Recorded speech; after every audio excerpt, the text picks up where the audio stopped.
Are you ready? Starting now? Now you just messed it up, you knob. God, you know that the shit that we go through for this, huh? I know. Fuckers better appreciate it. When we started, we were just like, yeah, we're just going to do this, man. You know, shoot our wad into the wind and see what happens. What's the title of this podcast again? I don't know. I don't know. Something with a penis, I guess. Right. Our fucking faces are everywhere now. Right. But you're welcome, ladies. Right. Popular with the ladies. Right. Oh, I'm not even going to apologize because hopefully it sounds fucking hilarious. Yeah, totally. This is fucking explicit now. The explicit button. Let me use my finger. La, la, la, la, la, la.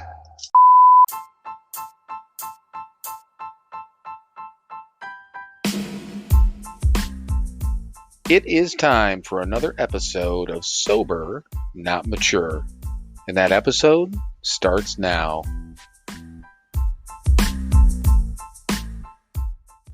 All right, everyone. Welcome once again to another episode of Sober, Not Mature. And if anyone has been paying attention either on Instagram or Facebook, we do have a guest this week, actually a very, very good friend of ours. Do we want to call him a good friend, Mike, or a really good friend? Well, that's kind of up to him. Yeah. So, Tony, do you want to identify as anything, even knowing us, or no? Absolutely, man. Oh, he blames us. Oh, all right. So, yeah, we've got our good friend Tony. We'll get into a little bit more about his story and all that stuff. But we've known Tony for a really long time. And when did I text you, Tony? On Monday? Ask you to come on? Yeah, it was Monday.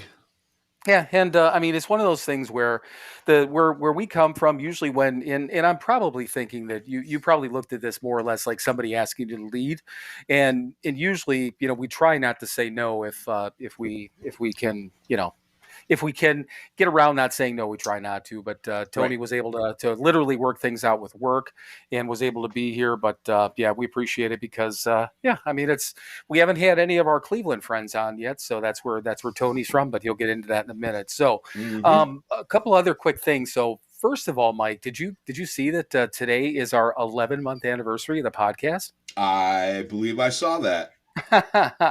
Yeah, so we've been doing this damn thing for 11 months now, and this is episode 49, which is kind of amazing in and of itself.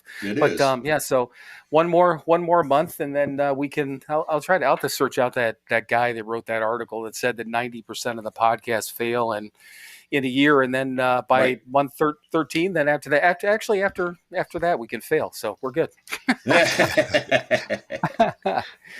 So did you bring your books, Mike? Do you want to do a reading, or do you want to go right into Tony? I got one. All right. Well, let's and Tony, we've been doing that for the last few weeks too. Mike does a reading from whatever he chooses, kind of like we used to do in meditation. We started doing that. So okay. So yeah, we're gonna do a reading. So now a reading from our friend Mike. Story time. Right. Story time. All right. This is again from God Grant Me, because it is my favorite of the meditation books. And I was flipping around this morning looking for something. A couple things actually jumped out at me this week, but I was all, you know what? We've got our brother Tony on this week. And so I thought I'd read something that has to do a little bit with the we of the program. And this is June 24th. We recovered alcoholics are not so much brothers in virtue as we are brothers in our defects and our common striving to overcome them. It's written by some guy named Bill Wilson. All right. Our primary purpose in recovery is to help each other and those who will come after us. What an interesting task for self-centered people.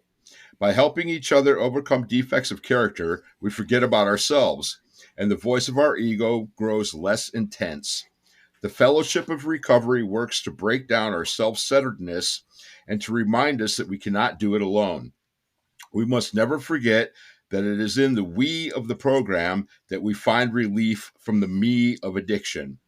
It is in the we that we find the answers to the troubles and challenges that life will give us. Loving relationships ask that we step outside of ourselves into a larger world. Do we believe more in the we of recovery or in the me of ego? Prayer for the day. Higher power, help me overcome my defects of character by guiding me deeper into the we of recovery.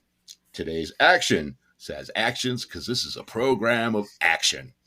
Today, I will call my sponsor and talk with him or her about how I can be of better service to others. Awesome. Yeah, and that's something that I think we've mentioned many, many times. The we thing, and what does Marty say all the time? Tony, we're going to quiz you. What does Marty say all the time about the we?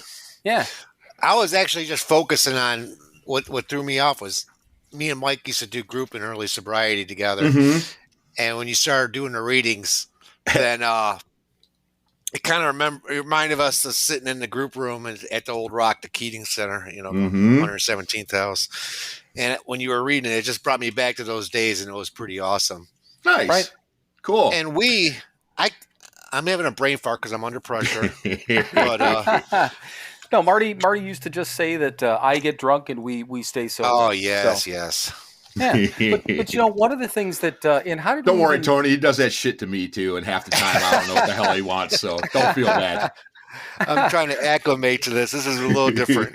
Well, It's all right, man. Well, just here's the easiest way to look at it. It's just that the three of us have known each other for a fucking long time, so we're just having a conversation. It doesn't matter that I don't know, one or two other people might listen to this. So, But with the readings, because Mike and I were talking about that, did we start that with the January 6th one, where it's kind of like getting into the readings? Because that was the point, though, because that's what we were talking about, the fact that, with Mike doing group, and Mike, you had said, obviously you missed that, so. Yeah, definitely. There's been changes at the Rock, and, I'm not always part of everything now, but I'm still a part of as much as I can be. So this is a cool thing that we started doing this. I get to share my little readings. Again, sharing good thoughts that aren't mine. Good stuff. Well, and the other thing too, because Mike and I always talk about the fact that, that's how, both of us start our days. And Mike always puts it best, taking thoughts of others and rolling around in your head, or words of other people. Taking good thoughts. Yeah, right. Good thoughts that aren't mine, which is redundant, and rolling them around in my head for a few minutes in the morning. Right. That's right.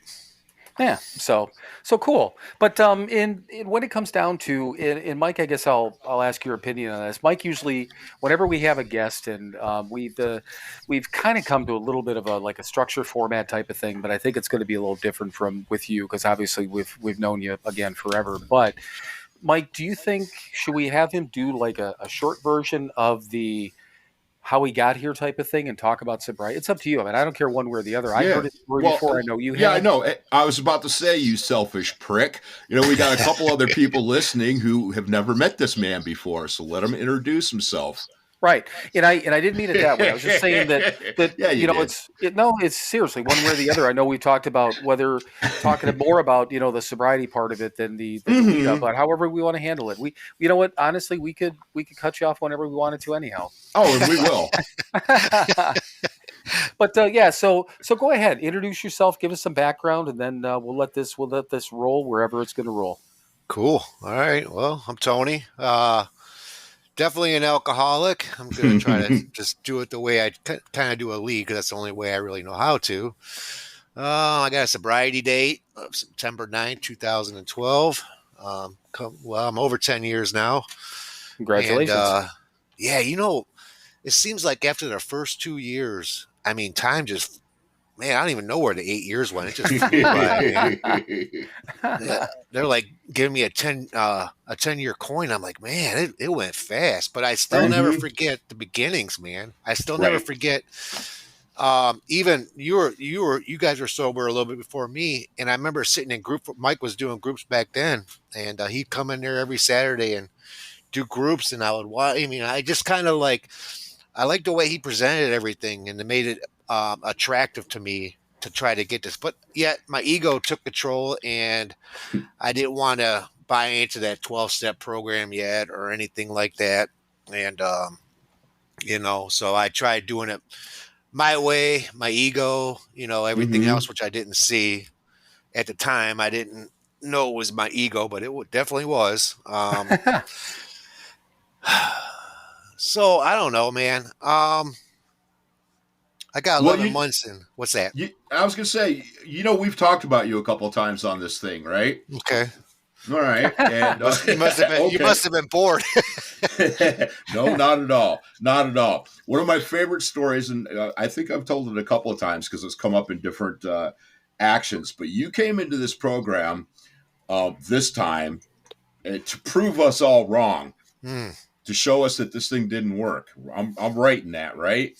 Yeah. I mean, talk a little about Angel, why you came in, and the deal, man. Well, that's exactly right. Like I was saying, back then, it was like, I remember it was November because it was cold. It was 2011, and we were already on the streets. Me and my wife both were dual addicted together. I call her my ride and die, whatever. Bonnie and my Clyde, all the things. Mickey Mallory. We were in it, but in the meantime, we were partying like, people. I've been actually described as someone else as like a partying like rock stars, but able to maintain a house and everything like that. And eventually, they caught up to us, and so that's where I was saying after so long, I was like, man, I just need to sober up for a little bit, get my mind right. I'm ex-military, like Army, and I raised 4 kids. I did all this stuff. I don't need this program. So after beating myself up over and over again, I've been to all kinds of different treatment centers, jails, everything but the death part so far. So I just tried over and over and over again. And then when I was telling you, when I came into that rock, and in 2011, I actually got 8 months sober, but I never worked the steps. So finally, my wife was in treatment too, and we hooked up, and it was 8 months sober I had. And I'm thinking, man, this is good. But man, all it took with no defense was we just looked at each other. She had like 9 months, and we just looked at each other, and next thing you know, we were back at it. And I was doing some good things. I was coming off probation. I was like 1 month left in the probation. Things were looking good. But man, just one look, and we were back at it.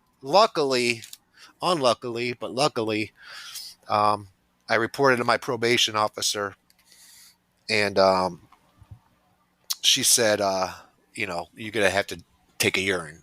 And I'm like, okay, well, I'll do it because they don't send it out. And then I was like, catch me when you can. So I left there, and I forgot how it went. A guy named, I don't know Bobby W.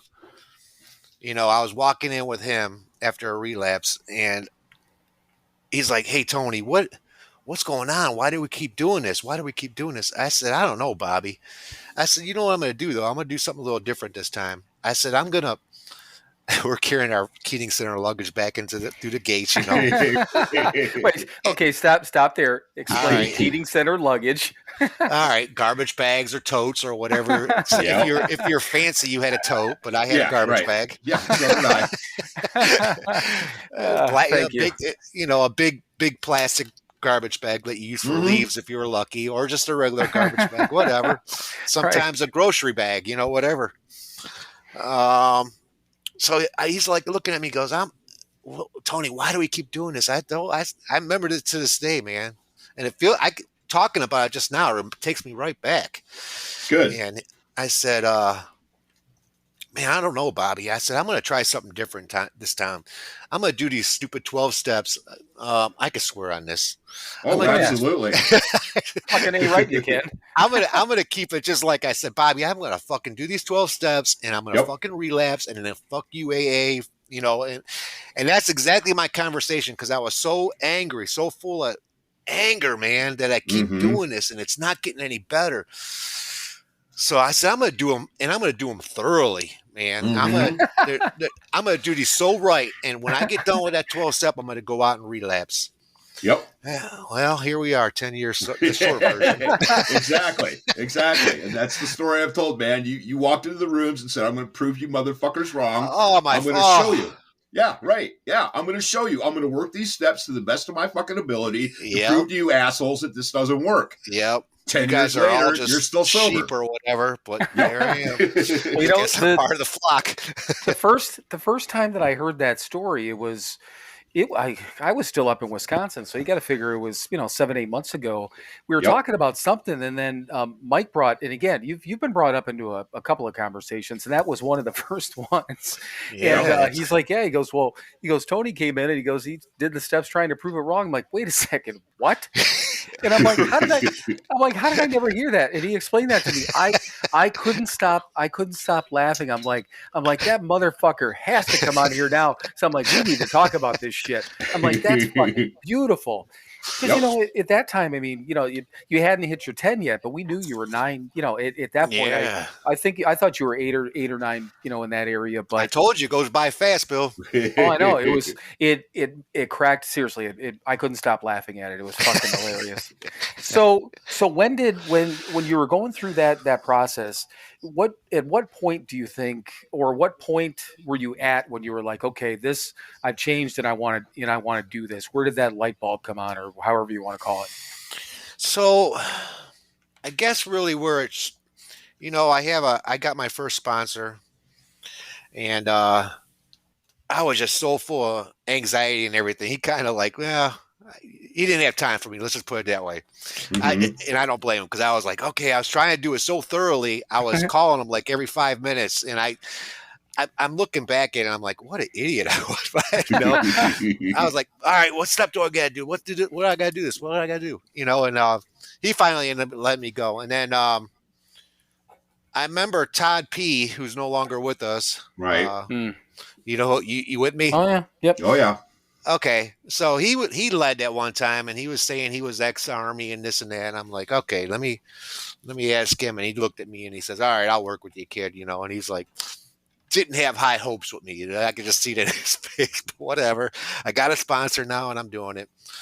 So he started working with me, and his calmness calmed me down. He just took everything so lightly, and it calmed me down. Like, okay. And then we did the 3rd step prayer, and then we set up I got started on the 4th step, and think when it really started to change, I guess people were saying I was smiling more. I guess I was always smiling, but I never even noticed it. People will recognize a change in you before you see it in yourself, and that was the case.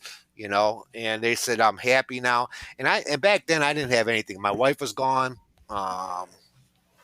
She was in treatment, but I was banned from seeing her. Her sponsor banned me from seeing her because we tried getting sober together, and it just never worked. And that concept, you got to work on yourself before you can, have a relationship with anybody else. Right. Didn't dawn on me at the time. I was like, well, this is my wife. I got to see her. Well, she was like, my wife was actually tired of it. And I saw her at a meeting, and she looked so good, so glowing, so human again. And she says, well, I'm going to try to do this. So I was like, all right. So I got real busy into working on myself at that time. And then when I got done with my 4th, I went and did my 5th with the Monsignor in Cleveland. And I guess when I walked out of there, I felt something different inside of me. I didn't feel the same. I know it sounds funny, and I didn't recognize it. I just felt lighter when I walked out of there. Right. But that's when I started seeing something changing, and there's something going on with me. Colors seemed a little brighter. I don't know. It was just really weird. I just remember that. And then after that, nothing really changed as far as having a job, or it was just dragging. Like I wasn't getting anywhere in life, and I was coming up on like 11 months sober, and I kept thinking, well, I need to be farther along. I need to get my wife back and stuff like that, and things just weren't clicking as fast as I wanted it to. And I see now you got to build that foundation, and you see, that saying that says God's timing, not ours. Right. It really is true. It really is. And over the 10 years, I learned not to force anything. And if it flows, then it's probably going to be all right. If you're trying to force something, like force a relationship or force the job, it's probably not the right time or something. And so I just kind of went with that process. And and it just kept getting better and better, and I went from having jail shoes, holy socks to, 2 new cars, a house now, a great job. And yeah, life is really good today, man. Right. So you got you got that Dodge Avenger, right? Isn't that your? No, yeah, it's an Avenger, all right. What's the other one? I can't remember it. The funny part is, so Tony, I seriously, for the life of me, I can never remember the difference. But so you have a 392 6.4 Hemi, 2001 Dodge Challenger, all black. It is 2001? No, that's a brand. No, 2021. Oh, okay, yeah, 21. There you 2021. I go. was gonna say it wasn't 2001. That's a 21. Yeah. I probably did say one, man. I told you, time flies when you get old. That's the funny part is that, and I didn't realize that Mike's the one that told me about that. That he gets a little Tony gets a little lit up if you call it a Charger. So the last time I saw him, the picture that was posted with the three of us that I've been using on Instagram that day when we got together, I was hitting him with that all fucking day because we went to the Keating Center and we were together for a couple hours there, I think. Yeah. And I kept it up, and you every time you're trying not to get pissed. And Mike's the one that brought up he goes, "What's the other one? The Avenger." Somebody else brought up the Avenger, so I'm like, "Yeah, I'm gonna bring up Avenger tonight." But no, it's a fucking super nice car.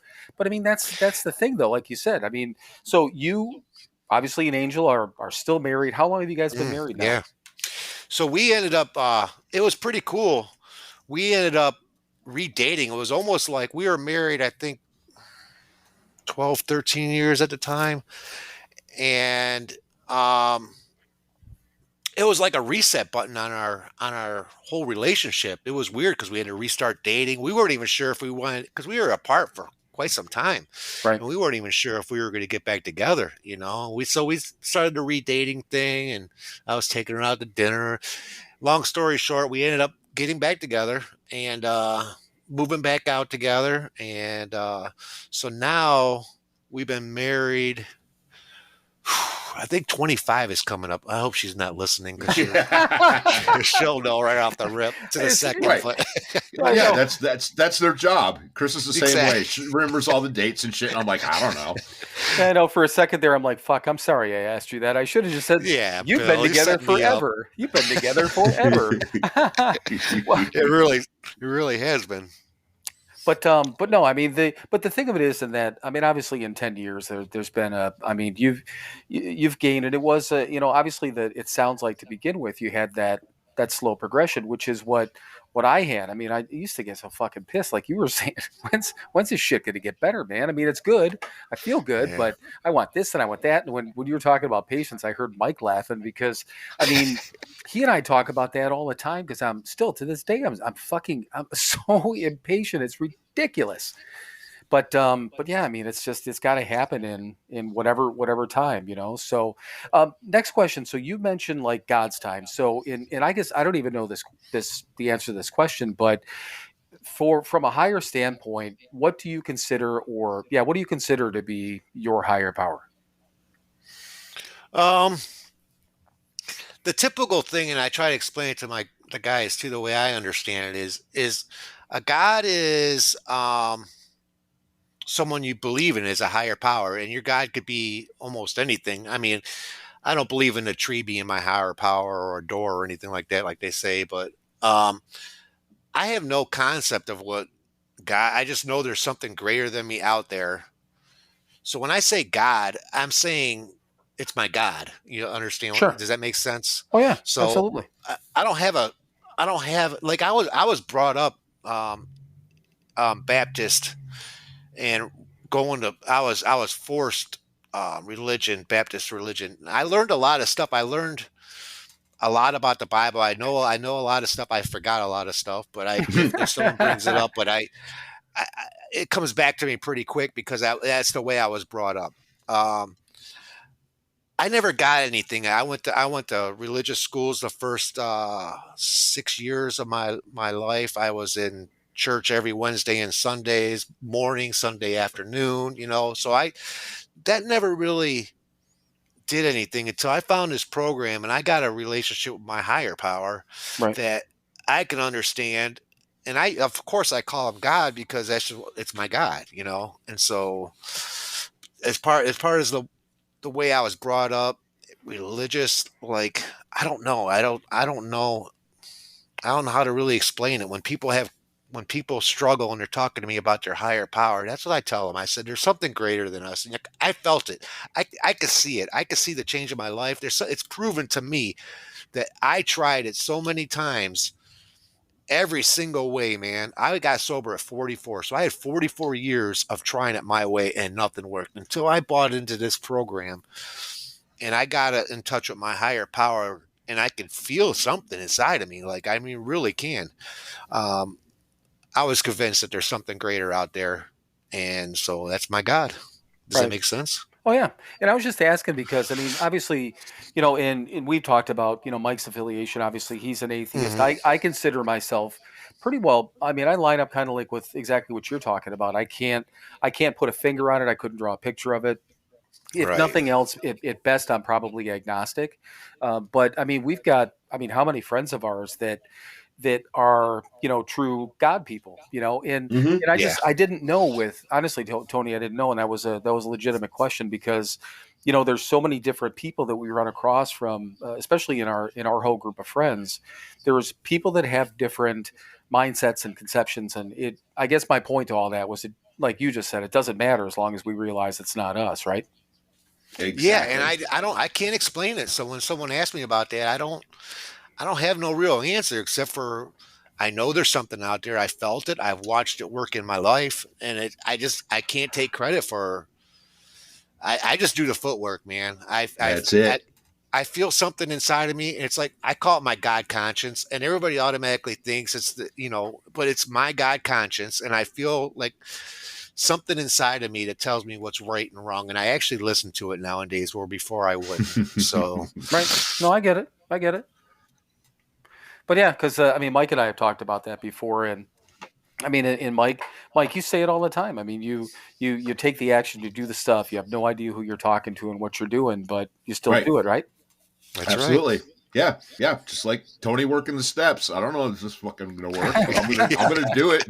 And god damn it, it worked anyway. Damn it, man! That was proven wrong. No, and I seriously, when I heard that, that was one thing that I figured you'd get into it, or one of us would bring it up. But yeah, I definitely wanted I wanted to hear that. I wanted to hear that part. You So should have been there, Bill. I was so angry, man. You don't even we laugh about it today, but man, I'm gonna do your fucking steps. I'm gonna show them down your throat. Nothing works. And here, oh, God has my God has a funny sense of humor. right.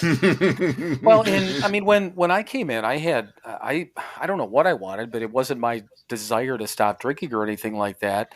And every time we bring it up that it would talk about me being mad, Mike just laughs because in some of the things he'll bring up that I don't even remember acting a particular way. I didn't think that it was so evident. I Mhm. mean, I knew I was pissed. I knew I was all fucking mad, angry, and pissy. But I mean, Mike and I didn't even know each other well in the early parts. We knew each other, but not really. And then he'll bring Right. it up every once in a while. He's like, "Oh no, when you said this or you acted," I'm like, "Did I really?" I'm Hmm.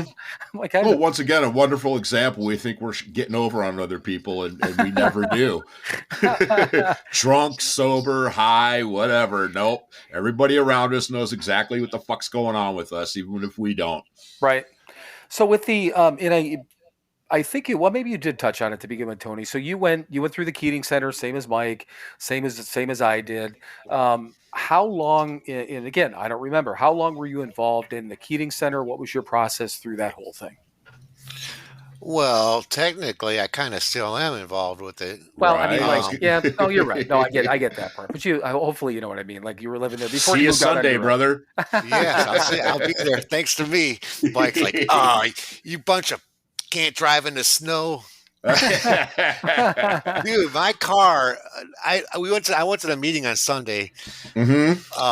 and I was going up Broadview Hill, and for you local people, but I was doing like 2 miles per hour. I looked ridiculous in this 500 horsepower Challenger trying to get up this hill, like going sideways. Cars are going by me with their SUVs laughing at me. I'm like, we need to maybe rethink this because it's getting bad, real bad fast. But yeah. So now, what we're talking about is Tony and I are still involved with the Keating Center. We're on the advisory board. Last Sunday we had a little bit of snow, and so we were supposed to have a meeting. A little bit. A little bit, man. I don't know. I had about an inch, maybe an inch and a half at my place. It was slippery, but whatever. Anyway, so inch with all ice underneath it. Yeah. Anyway, so yes, we are still involved, Tony and I both. But what the hell was your original question, Bill? No, just I know what it was. Yeah, like how long did you live there? Like Mike and I were there for basically involved in Keating Center, then Three Quarter House, and then Mike and I got our own place after year and a half, right? Ish. Right. Yeah. So when I came out of when I got locked up, I did 6 months. 99 of those was in Cleveland County Jail, and they sent me to a program called CATS, and they said, "You want to go to CATS?" And I'm like, "Yeah, let me out of here." So I still didn't have any intentions of staying sober. I was just trying to get out of jail, and from there, I learned that I could have visitations on Sunday. Well, like I said, I didn't know where Angel was at the time. And so I'd go up to the Keating Center and I would do the Sunday morning meetings, which I'm now secretary of, which is crazy. Right. Right. I would go up there on Sundays, do my visitation there, and go back to the CATS. Well, I talked to Marty and he's like, you can come on back or whatever.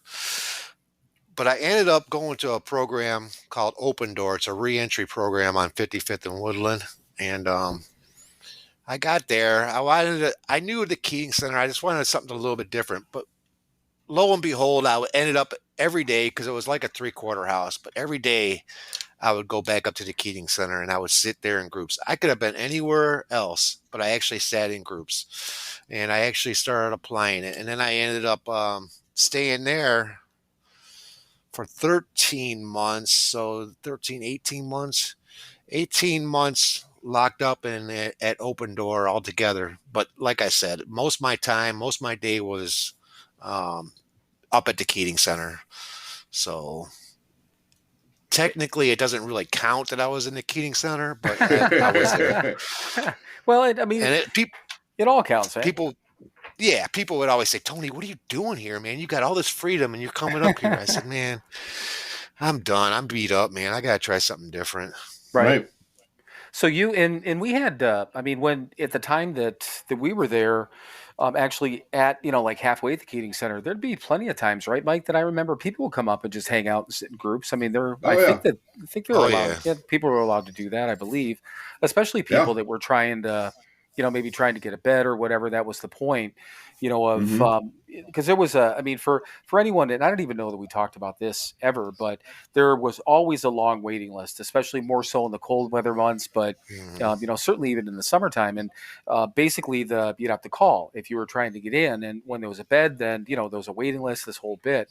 But one of the ways that a lot of guys got in there is just they showed that they actually cared, and that they wanted something out of this. And part of that was kind of what you were doing, Tony, is going up there and sitting in a group, whether it was to get into the Keating Center or not. I mean, a lot of people did that I remember, so. Yep.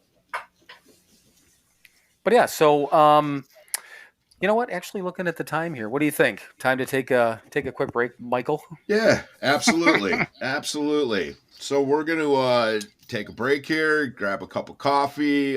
You do the same, and we'll be right back after this brief word from our sponsor.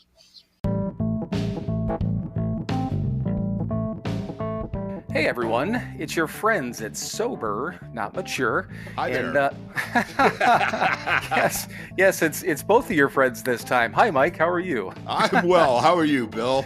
I am doing well, but we do have a purpose. We actually usually talk about our one website, but we actually have two websites now. So two. 2 websites in one. All right, so everyone knows we still have the podcast website that is www.SoberNotMature.com. And we just launched the store website, so we also have that. Do you know what the website address is on that one, Mike? Of course I don't. It's pretty easy, Mike. It's www.SoberNotMatureShop.com. So but from the podcast website, you can still hit the store link and get into the web store, or you can access it from our Instagram page through the highlights. We've been posting quite a bit about it, and we'll continue to do that. But do you know what's on the second website, Mike?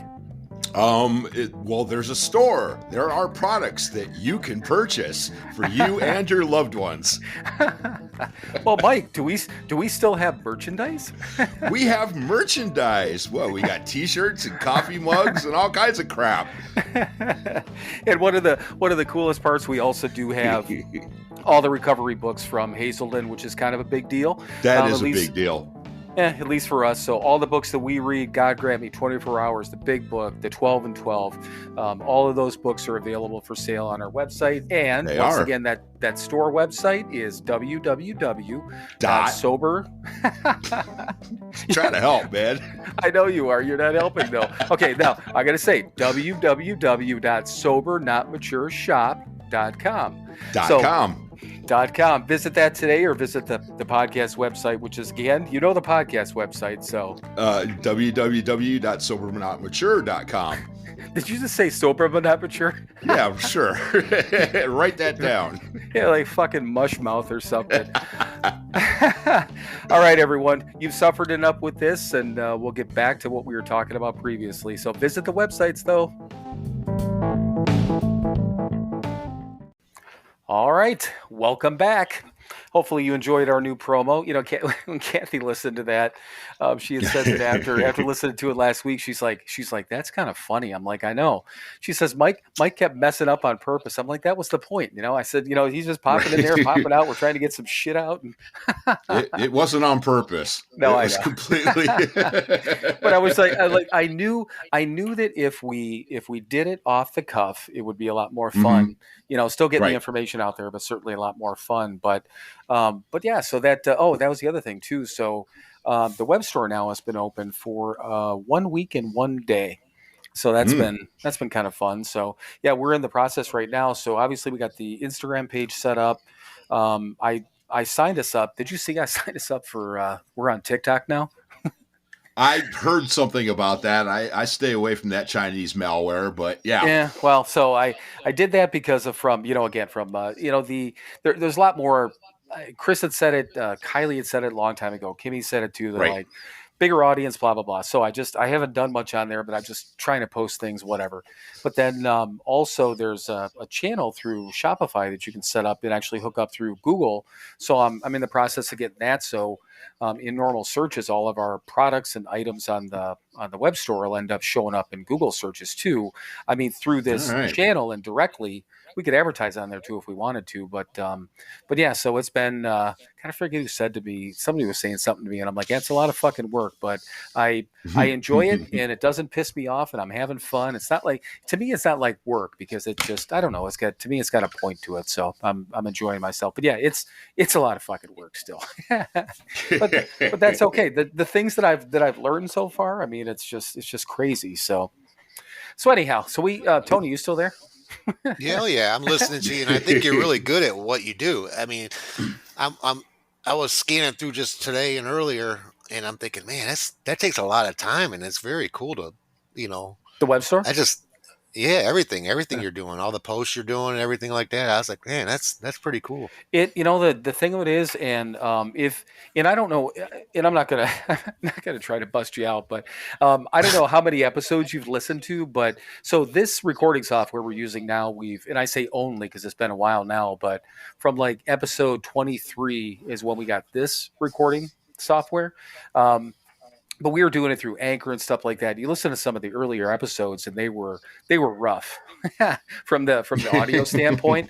And I mean, I don't think our conversations haven't changed, which they haven't gotten any better. I don't think, but no, of course not. The conversation hasn't gotten any better. They just sound better, right? but yeah, you can hear our nonsense more clearly. Right. Exactly. But the like the original website we set up for the podcast, that was more, I'll just call that like plug and play. It was basically set it up, add a couple of things, and done. The Shopify one that we're doing for the actual Sober Not Mature shop, that was actually, that was again, even though template based and things like that, basically everything had to be built out.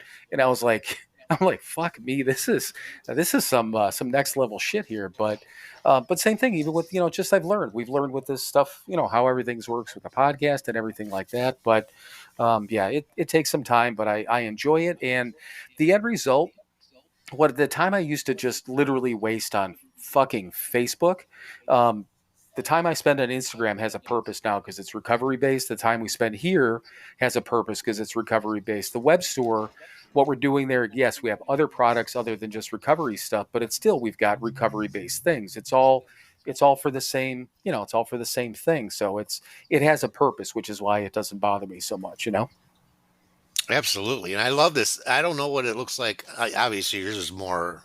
I'm looking at the computer and looking at the software, and it's really easy and it looks pretty nice, man. I like this one. I didn't see the other one, but this one's real easy to use and everything. So Well, in the other one, and we actually we run an ad before every episode because the podcast is still produced through Anchor, which is a Mhm. division of Spotify.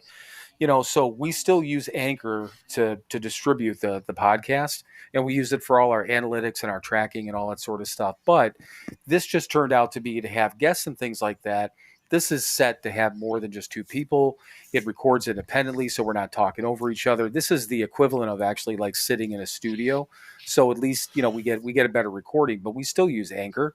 So and like I said, we're still using them, and it's free. And we run a quick ad for them at the beginning of each episode because, like Mike said, well, might as well give back, right? I think you're the one that finally, Yeah. when we were talking about it, you're like, we should probably give back a little bit. So Anchor Right. FM, see them for all your podcast needs. That's right. But yeah, so what else, Tony? I mean, what do you want to talk about? I mean, do you want to talk a little bit more about what got you here? Do you want to talk about from, that time when you and Angel got together, what you've accomplished, ups, downs? This is your place to talk about it, man. Whatever you want. Well, this is your show. I figured you guys. What I wanted to say was in my sobriety with you guys were like a major part in my sobriety in the early days. Still are actually, but in the early days, like I was saying for Mike, um, I would sit there in group and we would kind of make fun of Mike because he had this long beard and he had it tied up with beads and stuff like that. And here I am now I'm going to tie mine up in beads, but Right. but back then we used to call him Metal Mike, and Metal Mike's coming. I'm like, all right, it's cool, And again, I enjoyed it when he came in because he was different. He wasn't, he read out of the meditation book, and we talked and we kept it real. Where other guys were just like drawn out, and you were just falling asleep. And then I would see him at meetings and just say hi to him and stuff like that, and then eventually started getting to know each other a little bit better. And then after when I was staying at Open Door, I had some time under my belt. And that's when you came back into Cleveland. You were doing groups on Saturdays. And man, just to be able to sit and do groups with you two. I know it's funny now, but to me, it was like a big thing. Like, yeah, I'm in here with Bill and Mike, So we're doing groups. Yeah, we're doing groups. You know how you feel when you're Right. new. Yeah, giving it a way to keep it, man. Well, Yeah. and you know what? The thing of it is, there was a while. So I moved back to Wisconsin in July of 2013. And to begin with, basically, I was coming back to Cleveland at a minimum. Wasn't it every couple of months, Mike, to begin with? For probably the first two, at least 2 years, if not three. And the point behind that is that I started getting almost a little squirrely in my head, and I needed like you just said, when you and Angel got back together, you put it perfectly, like a reset. I needed that. I needed to come home, and I consider Cleveland my sobriety home. It's where I was born too, but even taking aside that, I consider that to be my sobriety home, and I needed to come home, and I needed to go do group, and I needed to reset my brain. And every single time I did that, I felt so great. I loved going in and doing group with him. And I know what you mean. It was wonderful. It's great. I think that's why we do what we do. I don't ever want to forget where I'm coming from. And someone told me one long time ago, if you should make, you should, I was looking for a home group, and they said, you should make the Sunday morning your home group. And I'm like, why? And they're like, well, because it's Sunday, most people usually don't work, and it brings you back to your beginnings. And so I started doing that, and that's why Mike does what he does, I'm sure. And that's why you do what you do. We go back to our beginnings to remind us that it was real, because over time, I'm a quick forgetter. Right. Real fast. I could see a month or two going by, and I don't know where it would take me, but I don't have to worry about that because I have the Keating Center. I got the advisory board with Mike and stuff like that to take me back and remind me when I talk to these guys, because if I'm not sponsoring someone at the time, I could see it in their faces, man. Yeah, it's a new building and everything, but that look, that soul sickness is still there, right. Yep. And the aura's gone. The aura's like gray and just shriveled up. And I'm like, yeah. And I can actually relate with these guys, and by doing that and stuff like that. And in fact, I believe it so much. I sent my son there. He's in recovery now. Really? And, nice. Yeah, he's got a little over a year now. Oh shit! I knew that. Yeah, I think he did. I did. I saw it on Facebook, or you had talked about it at one point. I forgot about that though. That's great. Yeah, he bought into the 12 steps. He tried it. It's paying off so far. He's got a girlfriend now, and he's got a good job, and right.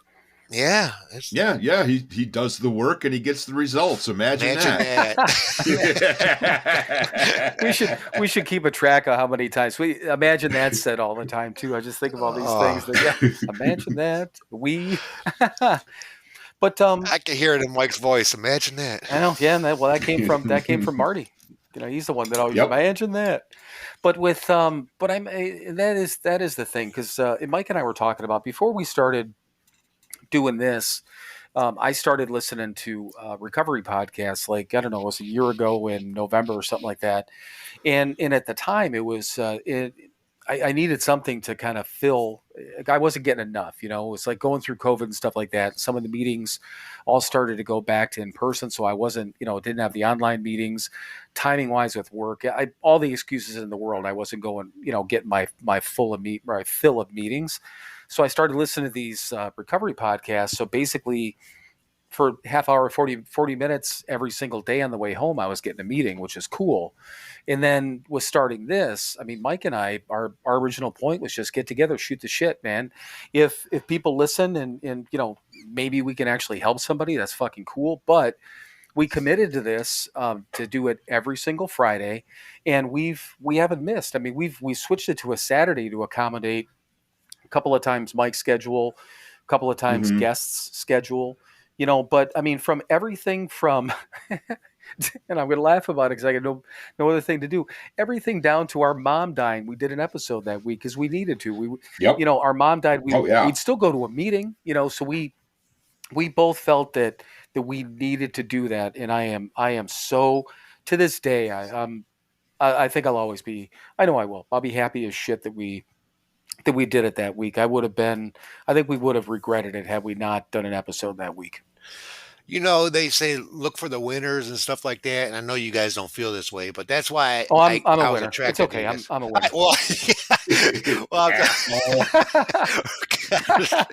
Don't throw me off, man. I had a whole thing going on in my head. You just threw it, just derailed me. That's why I did that. I heard Mike in the background, asshole. Shut up, Tony. No, I did. No, Bill, not you, Tony. Bill. You're talking about me. No, I'm fucking around. I did that on purpose. Go ahead. Dude, I forgot what I was going to say now. Yeah, see? Well, that's what I'm saying. That's what I love about these routines, these things we learn in a program if it's working. And I was going to tell you, because I know you were watching Zoom meetings during COVID and stuff like that. And I was doing a meeting at, what's your home group, Mike? Oh, and you let it? Puritas. Puritas, yeah. Yeah, Puritas. And your phone was on. Doing a meeting. Yeah. So everybody's got their phones off. I just get done leading. I didn't know Bill was watching on Zoom, but he was watching on Zoom. And all of a sudden, everybody starts to comment. I hear, my phone starts going off. It's Bill texting me. I'm like, oh, damn it. Well, it was. You remember that, Bill? I was sitting at home fucking laughing because all I did was I sat there, and I think that was the first time that I heard your lead. Okay. So I'm sitting there watching it, and again, it was during COVID, so I'm, these online meetings. It's Mike's home group. So, I mean, I knew some of the people there. I'm like, this is one I was hitting every Sunday night, on these Zoom meetings. But yeah, then on top, I turn it on, and there it is, my good friend Tony's lead. I'm like, oh, this is fucking great. Sitting there watching, he gets done. And of course, I've got Tony's number. So afterwards, I'm like, oh, I just watched your lead, man. Great story. Boop, send it. And then seriously, I did. I heard his fucking phone, and he's looking down in his pocket, and he's like, fuck. I'm laughing. I couldn't stop fucking. I'm trying to play it off like it didn't. That wasn't me. That was. I thought about that the other day when we were talking about having you on. I'm like, oh shit. I said I got to remember to, or hopefully I don't forget to bring that up. I'm glad you did, because I would have forgot about that. But it was great. No, that was a lot of fun. But and you know what? Yeah. The funny part is that I don't remember. So if you were doing groups with us, you would have been what, a couple years sober at the time?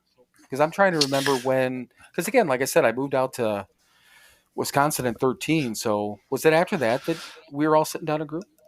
I was actually able to sit in with Mike for a lot, especially when you were out of town. I asked him if I could do group with him. He's like, yeah, man, come on. Yeah. And so I'll he take would all do the help most I of can it. get. Right. Yeah, and that's exactly what he said too. And of course he ran it. I was just there,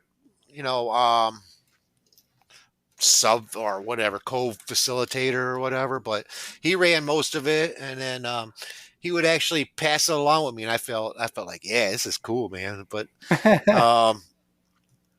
he would say his point on something, I would say mine, and then we pretty much open it up for the other people and stuff like that. And I don't know, it's just really, really cool. Right. Well, it was, like I said, I always had a lot of fun, and I was just trying to figure out, like you said, time flies. It feels like, I don't know. It feels like Mike's known you longer than I have. If I'm pretty sure of that, because of groups and stuff like that. But I just said it seems like I've known you forever, and I just can't remember how long it's been. Probably at least 7 or 8 years, right? Oh yeah, easy. I think we know. When you see each other in the rooms, I think that counts as long as you stay together. I guess. But I've seen you around for a while, and I think me and you formally got introduced. Probably I was maybe just a year and a half, just a little over a year. I think we actually started sitting in groups together and stuff like that when you were in town. Right. And yeah, so about I would say probably closer to 9. Believe it or not, maybe. Yeah, like you said, again, time flies. Then Founders Day. I mean, we used to all hang out at Founders Day, so that was always fun. Well, and that sucked the last few years. I mean, obviously, last year was open, but and no regrets. I got to spend that time with my grandson. That's why I didn't go last year. But I mean, everyone's planning on Founders Day again this year, right? Yeah, as far as I know. Cool. Yeah. Yeah, and I for whatever reason I looked it up. It wasn't that long ago, in last week or so, and I think it is June 10th, 11th, and 12th again this year. So I think that. All right. Yeah, because I think that whatever it is, it's usually around that time frame. But yeah, I'm planning on it. Absolutely planning on it. But yeah. So what else, Tony? Again, anything else you want to talk about? I mean, granted, yeah, like you said, this is our show, but we have people on like you because we want to hear your story. So whatever you want to talk about, brother. I don't know, man. Am I putting you on the spot? Wait to put me on the spot. Okay, that's okay. I won't put you on the spot. No, I mean, not really. I mean, I'm not even really that nervous. I usually hate public speaking and stuff, but it's just you guys, and I've known you guys for so long. It's almost like we're doing a Zoom call or something. Right. We're just talking. That's it. Well, I was gonna just say this program is working for everything, and I don't know. Just an example, man. Just being a good example today. Yeah, that's all we can do, man. Just keep doing the next right thing and hopefully somebody sees it and goes, you know what? It's working for those assholes. Maybe it'll work for me. And that was actually That's it. that popped into my head when you just said good example. Have you sponsored people over the years, or are you sponsoring people now, or no? Yeah, I sponsored a few people. The ones that actually I could count on my hands the guys that actually bought through all 12 steps. Mm-hmm. I've sponsored more people that definitely decided to get to the like first, second, or third and go try it themselves. I think I lost one due to this disease Right. only, believe it or not. But right now, I currently have one that's been with me for like, oh my gosh, I think I'm gonna have to buy him a 4-year. Oh plan. shit! Really? Yeah. he's he's doing really really well. The other one kind of like he's doing well. I see him on Snapchat all the time. I guess I'm sponsoring him through Snapchat, but he ended up getting married. He had 2 kids. He was a hot, I call it a hot mess, but he was Mm-hmm. a hot mess. And he bought in a 12-step program, and he did a lead, and then he kind of like got married and kind of like, I guess he's still doing good. He's not drinking or partying, but he's just not doing any meetings or anything. Right. But again, the 12 steps helped him get to that far. And I don't know. He's just not traditionally going to meetings and stuff like I don't even want to try that. I'm going to keep going to my meetings and do what I'm doing. It's working. But Right. for him, it's working pretty good.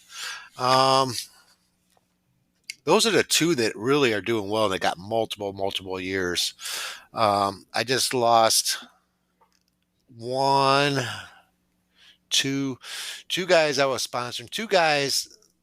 The one guy, which is, I don't want to say his name, but he got done with his 4th and 5th and 6th, and we started on the amends. I got 2 people on their amends right now. One's actually active and show me his list. And the other one I just haven't seen. And so it's weird because I thought he would be more into finishing up the steps than he is, but I don't know what's going on in his thought process, and he hasn't really texted me or anything like that. Right. And I can only leave people. I learned not to force this program down anybody's throat. Right. I chased. I was thirsty, as they say, for this program and this variety. I chased it. My sponsor picked me up for maybe one meeting. I had to find my own way to meetings. I had to find my own support group, and the support group that I found going to these meetings are still friends like you guys. Right. To this day. And so I learned, some people are like, well, you got to force them. No, I learned that it doesn't work that way, man. You just got to kind of leave people where they're at. And if they're thirsty, then come get some, Exactly. Well, yeah, 2 things, man. First of all, I'm not chasing anybody down. I mean, the big book says we can't go drag people off bar stools. Right. We can't. And we know that. We know from our own experience that, yes, nobody make us fucking stay sober. Yeah. And I'm not chasing anybody down, man. If you want what I have, come get it. Right. I'm more than willing to give it to you, but I'm not going to chase you. I'm just not. I don't have time. Each one of my people, I said, listen, I've done this for a long time. I mean, I'm acting like an old timer. I guess I kind of am to some people. We're getting there. We've got some time. We've got enough time to be respectable, if nothing else. I do it in a humble way, though. I said, listen, of course, if you're into this program, I'm going to be right there by your side, and I'm going to go right there because in fact, it's helping me more than you will ever know. Mm-hmm. It's reminding me every step of the way that we go through. It reminds me of every step that I was in at that point. I can share my experience, strength, and hope with. And if you're thirsty, I'm going to be right there by your side. If you start fading off, I'm just not going to force you. I have a life too, this and that. But like I said, if you're in, I'm all in. I'll jump both feet in with you, Right. But if you don't, then I don't know. Yeah, I'll still be here. Right. Yeah. Right. Well, and I think that's that's when you're ready. Really what we were taught, exactly what you said, Mike, is to not chase people down. And I remember our sponsor Joe telling us, about him having to basically beg his way, back to having Bob S. Sponsor him again, And Bob, I think finally that last time said, he goes, "Man, I don't think I can help you. You need to go find somebody else." But he took him anyhow. But he wanted to make sure, like to your point, Tony, that he was hungry for it. I mean, the reason I just didn't, I knew you sponsor people, I just didn't know how active you were with that. You said you can count on your hands how many people stayed sober. I would need any hands to for the people that I sponsored that stay sober. It wasn't that many people that I had sponsored, but yeah, I mean the one guy, all I asked him to do was read the 24-hour book every morning. He wouldn't do it. He came from the Keating Center, Right. And then he went I'll see behind my back, it doesn't really matter, but actually went to a good friend of ours, Ben, and asked him to be a sponsor before he fired me. Ben's the one that told me, he's like, that so-and-so came to me and asked me to be a sponsor. I just started laughing. I'm like, have fun. Yeah, that's what I do too. And I tell them straight up, I said, hey, if you find a better sponsor or you can work with somebody and I'm not working out for you, I'm okay, because the whole thing is I want to see you get better. Right. I don't care who's taking you. The whole point is I don't want to see you in a casket. And you guys both know how many people, especially I can't say especially in Cleveland area because I'm sure it's worldwide. Right. But, we've seen multiple people in caskets, and I just don't want to see you. I want to see you. I don't care who takes you. I just want to see you grow from this, man. That's all that matters to me. Right. Exactly. Yeah. Yeah, and I've been sponsored a ton. I've got one that's still sober. He's just had a couple of years, I've got one that died under my watch, and I've got a bunch of them that just kind of wandered off. Yeah. And what are you gonna do, man? Right. We're still sober. That's what matters. Yeah. My sponsor now, he tells me that too. He goes, Tony, it helps you. I'm like, you're right. Sometimes, I do get frustrated, but I'm not God. I'm not the higher power at work here. And all I need to do is be there, be available, and do the best I can. And whatever happens, it's just not in our control.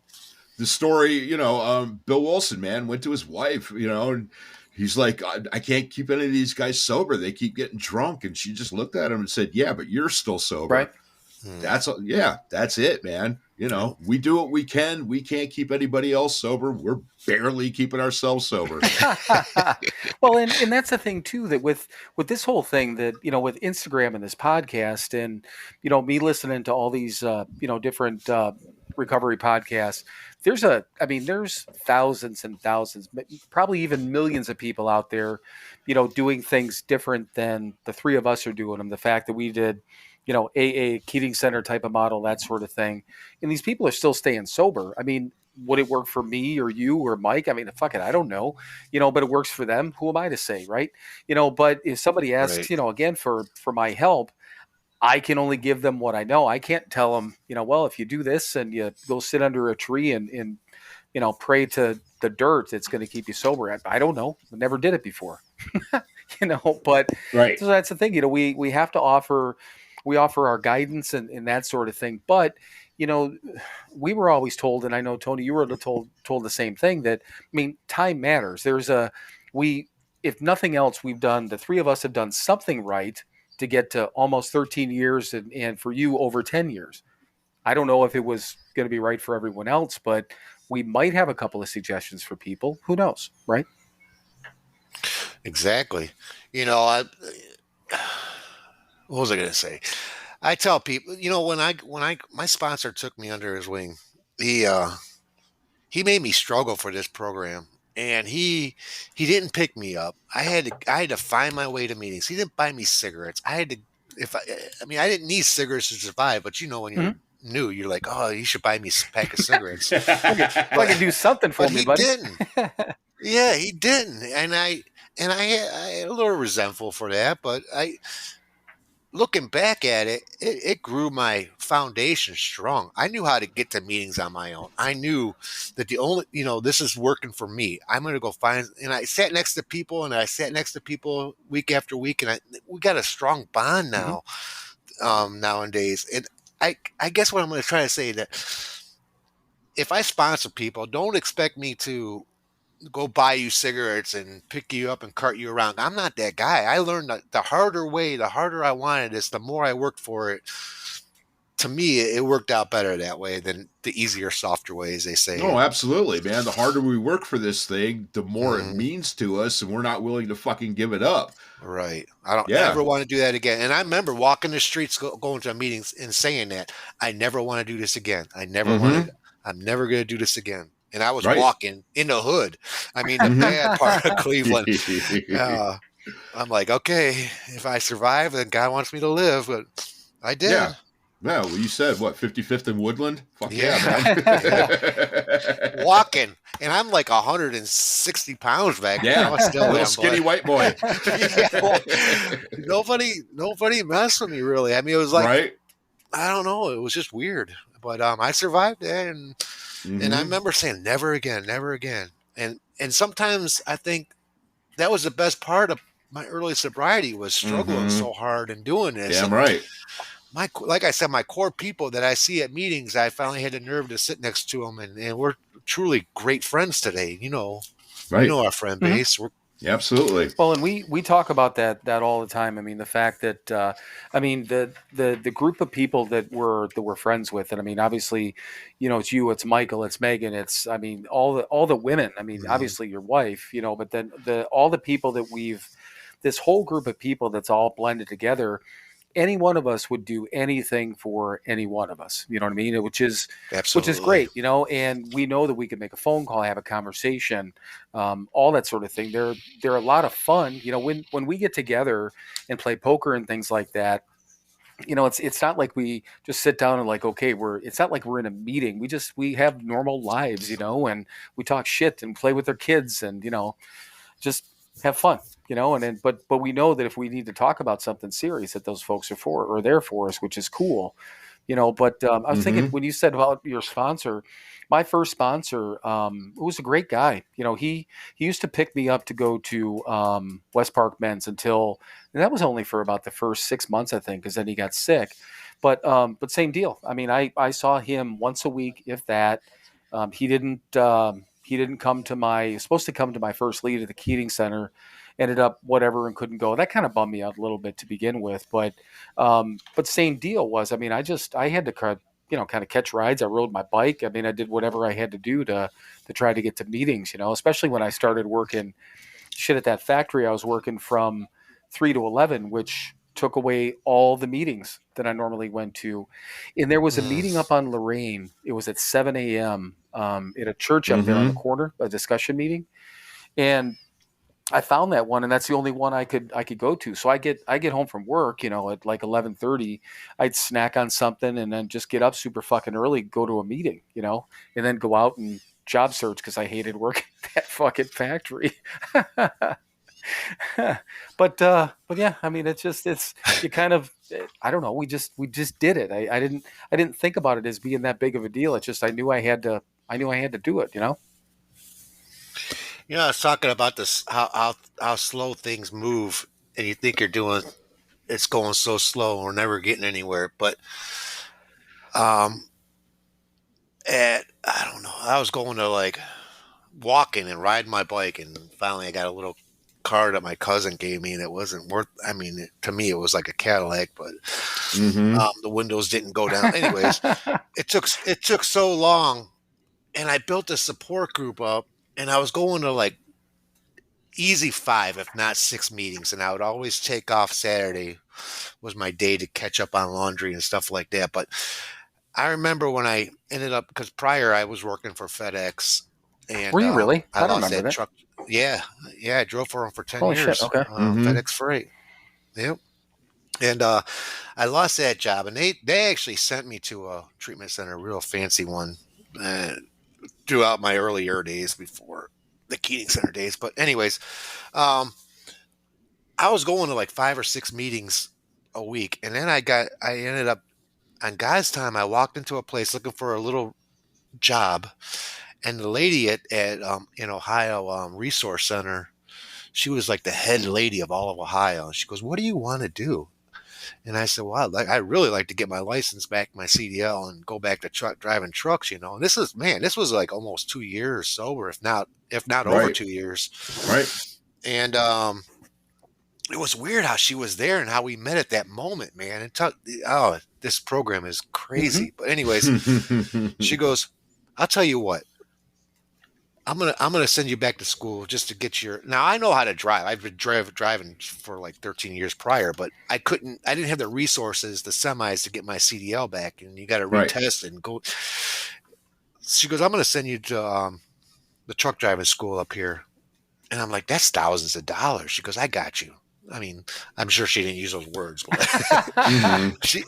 she did. But she sent me back to school, and I remember going into trucking, and I was gonna start hauling those steel coils, which I'm still doing today. But um, I was scared. I was like, man, I'm not gonna be able to go to my meetings that I usually go to, Right. and this and that. And I prayed on it, and I talked to my sponsor, and they're like, man, your foundation just keep. So long story short is when you were saying that you weren't hitting the meetings and stuff, but I had built such a foundation Mhm. that, yeah, I miss my meetings. I really do. I miss the guys and going to all those meetings. But I think my God, my higher power says, it's okay.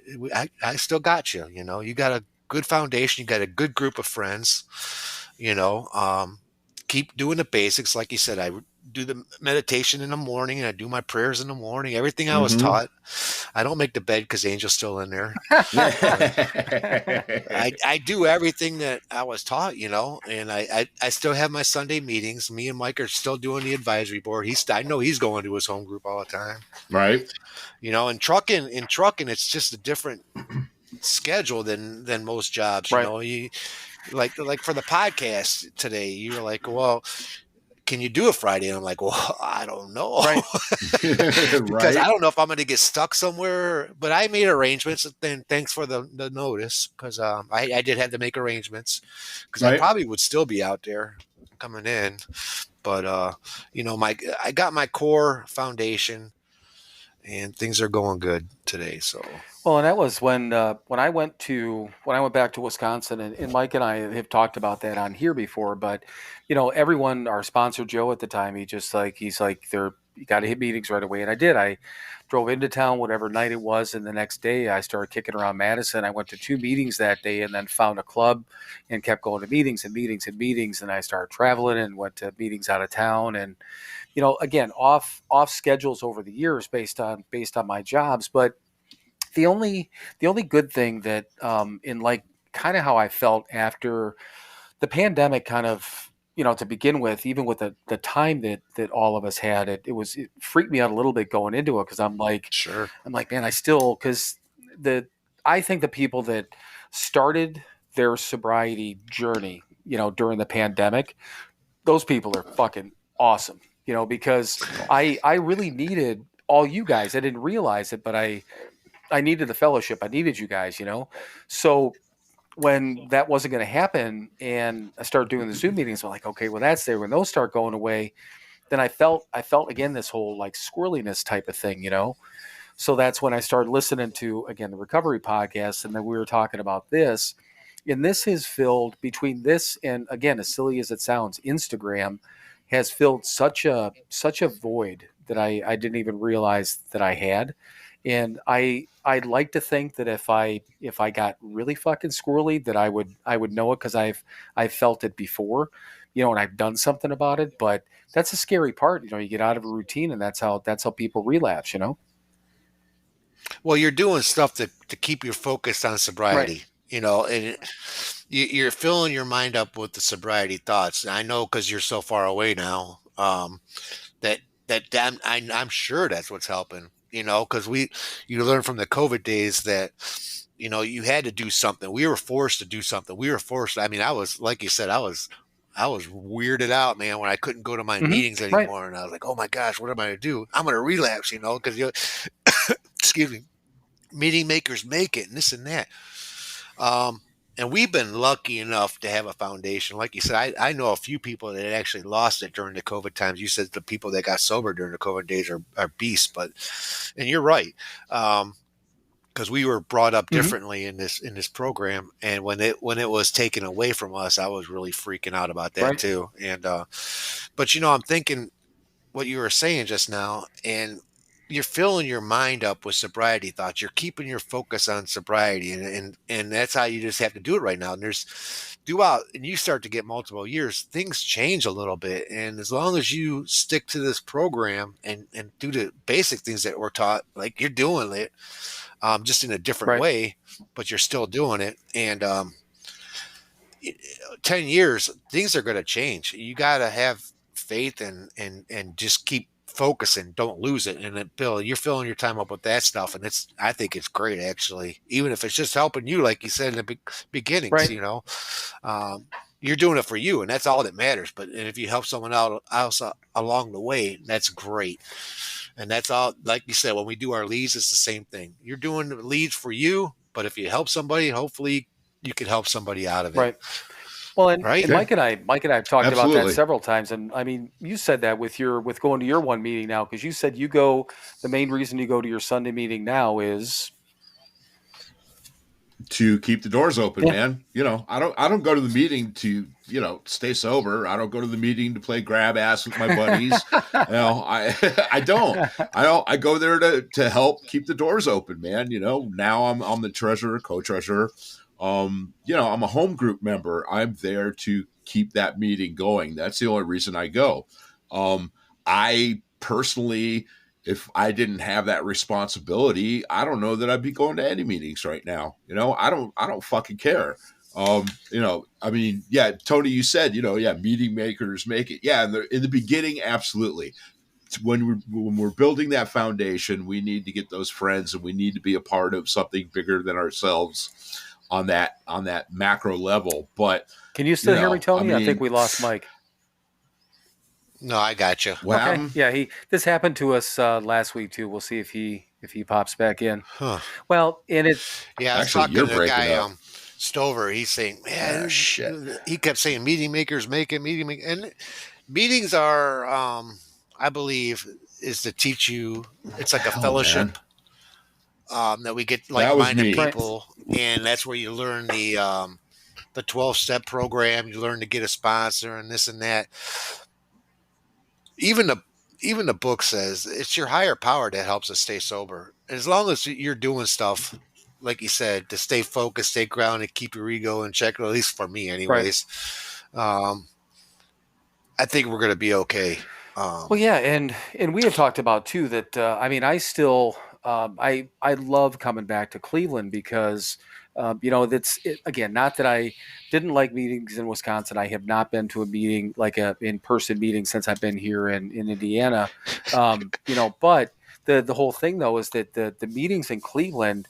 I mean, I don't know. There is a difference, and Mike and I talk about it all the time. There's a difference with Cleveland AA, and on top of that, there's all you guys, you know, and it's a comfort level, and it's my friends, and it's just again getting back to where we all came from, you know. So It's like a family Oh, it is. nowadays. It absolutely I mean, that's is. the way I feel. It's like our Right. family.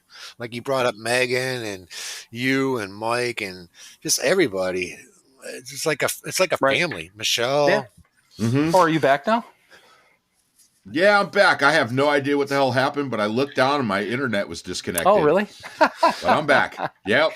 No, and the funny part is you never disconnected from here, you know. So the funny part is you might have been, if you were like talking and mumbling to yourself, you probably kept recording. So that'll be a lot of fucking fun once we Nice. So and Tony, just to step back, and this is the cool part about this studio setup that we have now, and that's what they call this. They call this, Riverside calls it an online studio.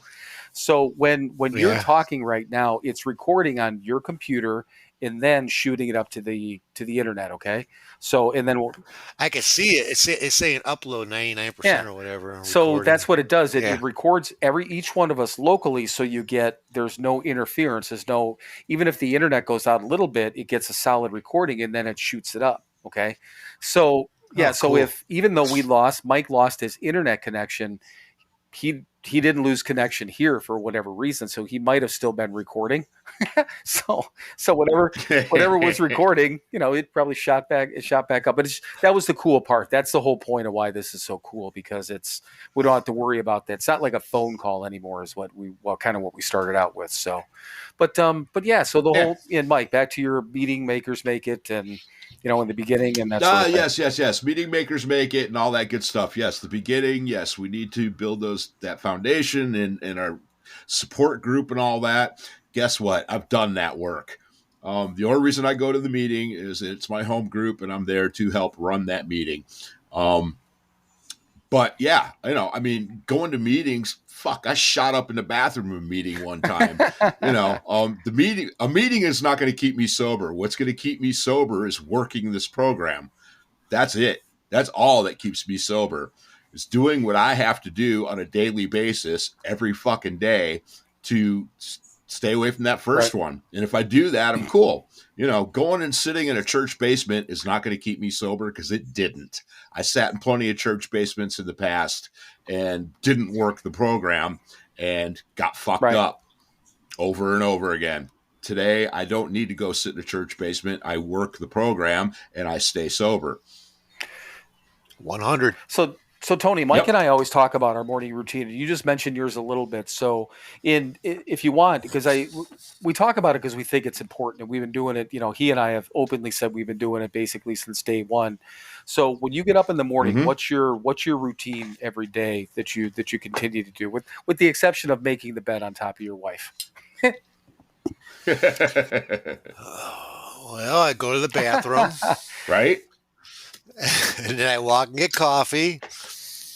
And I kind of wake up in the morning. I like morning quotes, and I don't post them as much as I used to, but I would read inspirational quotes. I've read the 24-hour book. I didn't want to get beat up on it. I was doing it for years, and so I started reading inspirational morning quotes. I would read multiple ones, and whatever hit me the most that day, I would post online. I'd put it on Facebook. And so that's how I was doing it after the 24-hour book. And I still do that. I just don't post it as much anymore. And then from then I get up and I get in the shower. And then when I learned to do this. I do my morning prayers in the shower. It's more relaxing. It's kind of quiet. I feel like I'm washing off all yesterday and all this and that. And I just felt a kind of serenity in the shower where I can just kind of get in touch with my higher power. And so that's when I do my third and seventh step, my third and seventh step prayer. And then I pray for everybody else. And you guys obviously are involved. All my core group people are. And my new sponsees, I pray for. My dad, he's still around. And, my kids. Right. And stuff like that. And then I just go out and I do the best I can the rest of the day. So is there... Be a good boy. Yeah, be a good boy and try not to run anybody over. Remind myself it's illegal to smash people. Mike talks about that. We've had plenty of those conversations before. Oh, it's so terrible. But so is there anything that so you do that every single day, regardless of who are you with, where you are, what's going on in your life, good, bad, or indifferent, you're going to do what you just talked about, you're going to do every morning, right? Every day. I can't remember a day where I didn't do it. Actually, I do. It was like a Saturday, like in the summertime. It was weird because I get in a shower routine. If you guys think it's gross, but if I don't take a shower that Saturday because I don't want to, right, I'll forget to pray, and I'll get to the end of the night and I was like, Angel, I forgot to pray today because I wasn't in the shower, but I shower every day. But for the most, so 99% of the time, that's my routine. Cool. And I bring that up on purpose because Mike and I, again, talk about that all the time. Because you mentioned, I don't know how many times you said the word foundation, which we talked about. You mentioned routines, which we talk about. And I think it's important to continue to reiterate that, once again, even for anyone out there that's listening, and again, Mike and I have almost 13 years sober. Tony's got, 10 plus years sober, and we're not special people. We'd like to think we're unique, but we're not. But Nope. One of the things that, and we didn't tell Tony anything that we were going to talk about tonight. So it's not like he prepared for any of this stuff, but each one of us has a foundation. Each one of us talks about it. Each one of us has a routine, and we do those things day in, day out, come hell or high water. Out of everything else, at least that's going to happen because it keeps me on track, and I think it does for you guys too, right? No, absolutely. Yeah. Daily reprieve contingent upon the maintenance of our spiritual There's condition. that word, maintenance.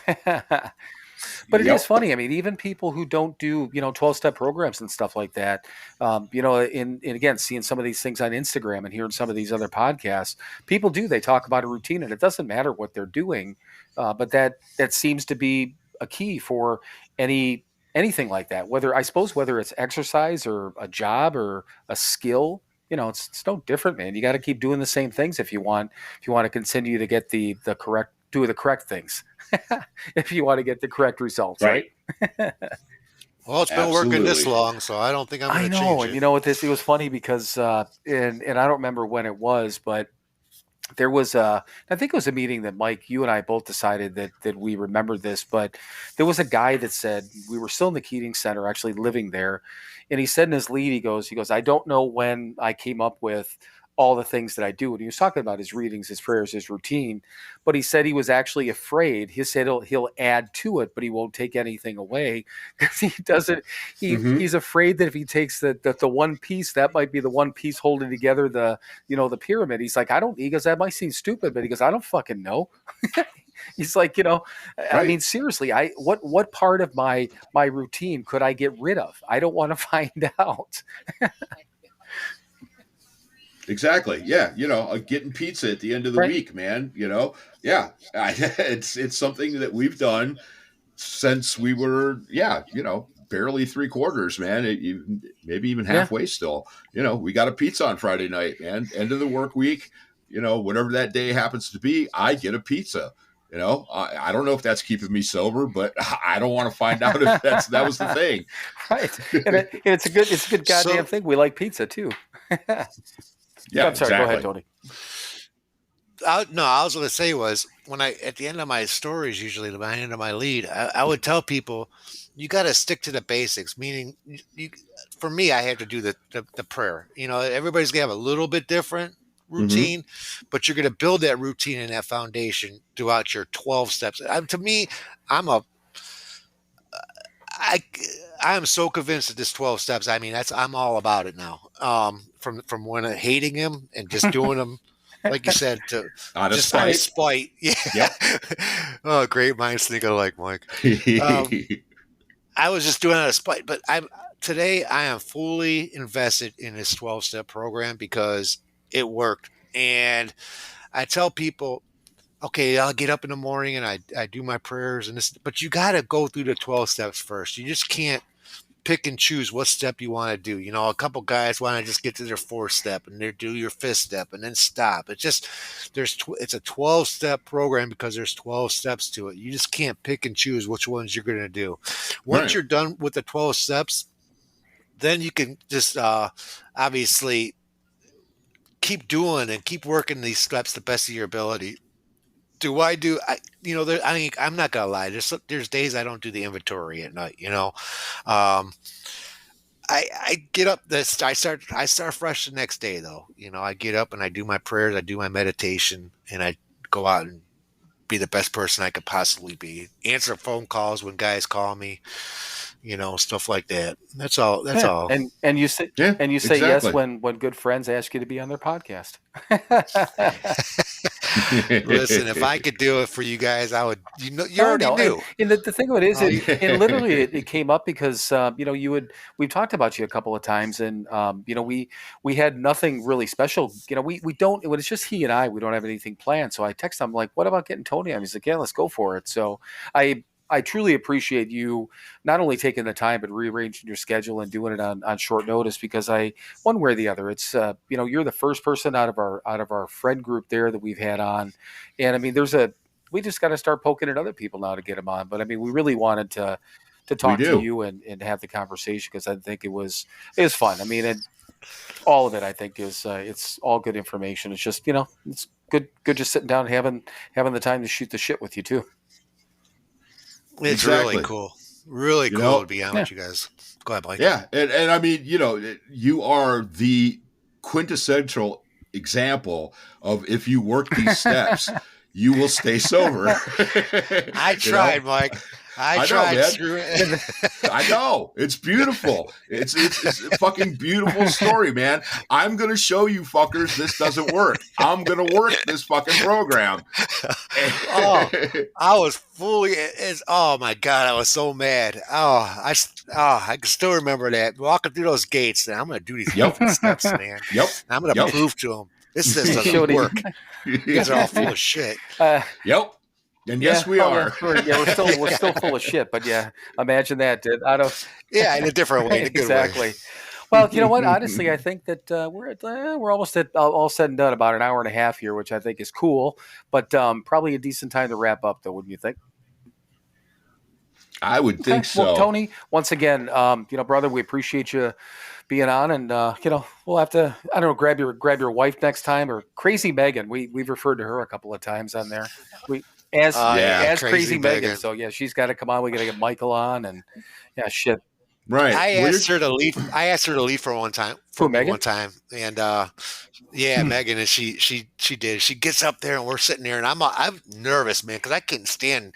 I was chairing, and I hate talking in front of people, but here I am as a secretary now. But anyways, she gets up there and she kicks off her shoes. She goes barefooted. I'm just looking at her like she just looks back and kind of smiles like, yeah, that's how I roll. She's great, man. I like that. Yeah, she is. All of our friends are definitely one of a kind. That's for damn sure. For sure. We're all going to be there next Saturday, right? Yep. I was supposed to go. Yeah, February 4th. Yeah. Yeah. We'll have to figure out. Phil, I'll be there. Yeah. Okay. I'm coming out cool. on Friday. Mike will figure out timing, but I'm coming out on. I took off Friday, and then I'll come back on Sunday. But I was supposed to go up to Appleton tomorrow to see Kimmy and Brian, and then Derek and Katie were going to come up. And I started getting fucking weather alerts, and Germantown's supposed to get like 5 to 6 inches of snow. Of course, that's right in the middle of where I'm going. Freezing rain and stuff up in Appleton. Some shit. I'm like, I ended up canceling. We're going to do it in a couple of weeks because I'm like, Katie and Derek were supposed to come up late. They would have been snowing then. It's like all this. I'm like, we've got like no snow almost up until this point. And the one time I'm, wanting to fucking travel up there, see my grandson, my daughter, and son-in-law, and everyone else. And I'm just like, okay. But next weekend will be a good time. Oh, and I got, good new selfies. You know what? That's what I forgot to bring up too. I'm bringing we got the soap from Project Clean too. I'll bring out your thing of soap. Yeah, we didn't have a chance to kind of promote them. Project Clean. Take a look at our web store. We we doing reviews on there. Kathy tried some this morning. I've got one I tried. Mike's gonna try one. So, but we'll bring that out with me too. So we're gonna wash our ass. I did, and it worked wonderfully. Two days in a row. Yeah, and it cleaned up this filth. Cleaned up my filthy ass twice. So. All right, man. Tony, thank you very much. Seriously, we appreciate it, brother. Yeah. Love you guys, man. Have you ever heard Mike close out the end of an episode or no? Okay, well, time for you to you and I get to quiet down, and Mike gets to close out. Okay. All right, everybody. Well, thank you for listening to another fantastic episode of Sober Not Mature. As always, be good to each other, be kind to each other. We definitely want to thank Tony for coming on, being such a great example of how this program works. And as always, please, fuck off. Then keep fucking off. Keep fucking off until you get to a gate with a sign on it saying you cannot fuck off past here. Climb over the gate, dream the impossible dream, and keep fucking off forever. That's how we end the episode now. So the short story is Mike started off with a simple fuck off, and then Kathy, our sister, found that meme and gave it to him, and he's been reading it ever since, and I love it. I absolutely fucking love it every time. So no, it's awesome. Mike, you got such a great radio voice too. Well, you do too. It was it's a lot of fun. But all right, guys, hey, love you both, and I will see both of you guys next weekend. Nice. Absolutely. Love everybody, man. All right. Talk to you guys later. Bye. Bye-bye. See you next week. Bye.